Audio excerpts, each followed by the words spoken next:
rekan-rekan SKPD, sudah tahu belum?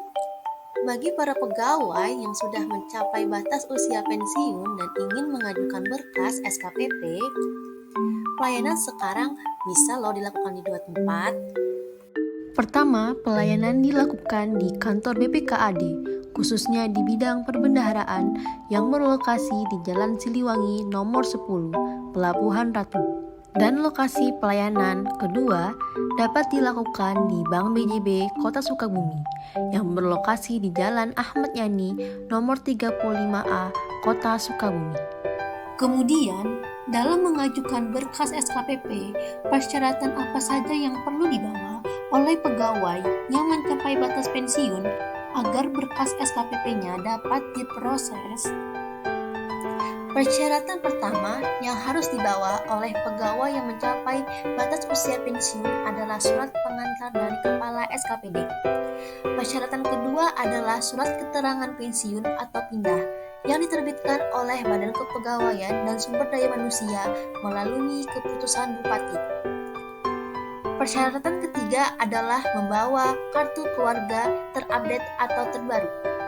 Persyaratan keempat adalah membawa fotokopi buku nikah untuk pegawai pensiun dan buku nikah bagi anak pegawai pensiun yang sudah menikah.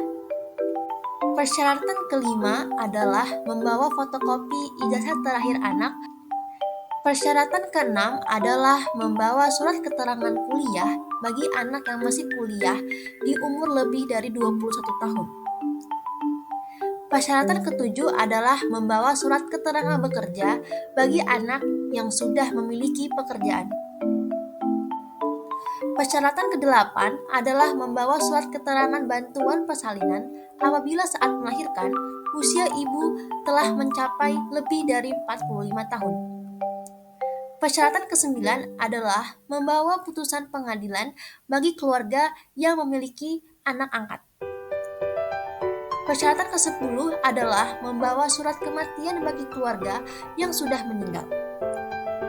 Persyaratan terakhir atau persyaratan yang ke-11 adalah membawa akta cerai bagi pegawai pensiun yang sudah bercerai atau anak yang telah bercerai. Setelah semua persyaratan telah terpenuhi, petugas pelayanan akan memverifikasi kebenaran dari persyaratan tersebut. Dan berkas SKPP akan segera diproses untuk dihitung apakah terdapat lebih bayar yang perlu dikembalikan ke dalam rekening kas umum daerah. Kira-kira hal apa saja ya yang menyebabkan pengembalian? Dalam hal ini, saya akan menjelaskan mengenai hal-hal yang dicek oleh petugas pelayanan dengan membuat sebuah ilustrasi.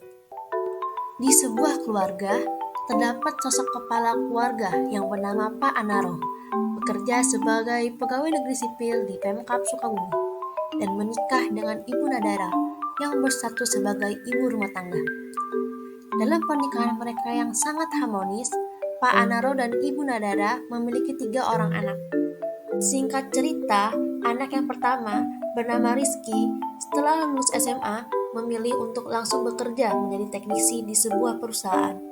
Untuk anak yang kedua bernama Rizka setelah lulus SMA memilih untuk melanjutkan studinya di perguruan tinggi negeri ternama. Untuk anak yang ketiga bernama Raska masih sekolah dasar dan memiliki umur yang cukup jauh dari kedua kakaknya. 2 tahun sebelum Pak Anaro memasuki usia pensiun, Ibu Nadara, istrinya, meninggal dunia. Ketika Pak Anaro telah memasuki tahun pensiunnya dan mengajukan berkas SKPP kepada bidang perbendaharaan, terdapat beberapa hal yang perlu dibedah oleh petugas pelayanan. Anak pertama yang bernama Rizky setelah lulus SMA memilih untuk langsung bekerja. Dengan demikian, per tanggal ia masuk kerja, tunjangan anak akan berhenti diberikan kepada Rizky. Jika ternyata masih diberikan, maka Pak Anaro wajib membayarkan kelebihan bayar tersebut kepada Bank BJB di masa pensiunnya nanti. Anak kedua yang bernama Rizka setelah lulus SMA melanjutkan pendidikannya ke jenjang S1. Ketika Pak Anaro mengajukan berkas SKPP, maka wajib dilampirkan surat keterangan kuliah Rizka untuk memastikan apakah Ananda Rizka masih dapat tertanggung tunjangan anaknya di masa pensiunnya Pak Anaro. Untuk anak yang terakhir bernama Raska, yang awalnya tidak memperoleh tunjangan anak akibat batas maksimal tunjangan yang diberikan adalah 2 anak, maka akan secara otomatis hak tunjangan anak diberikan kepada dia ketika kakaknya sudah memilih untuk bekerja. Yang terakhir adalah Ibu Nadara. Ketika ia meninggal dunia, maka tunjangan istri akan berhenti diberikan kepada beliau pertanggal ia wafat.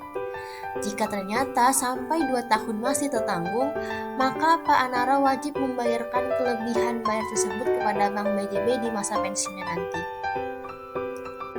Nah, mungkin itu sedikit ilustrasi yang dapat diceritakan sebagai salah satu contoh. Semoga dapat menambah pengetahuan untuk rekan-rekan semua. Terima kasih.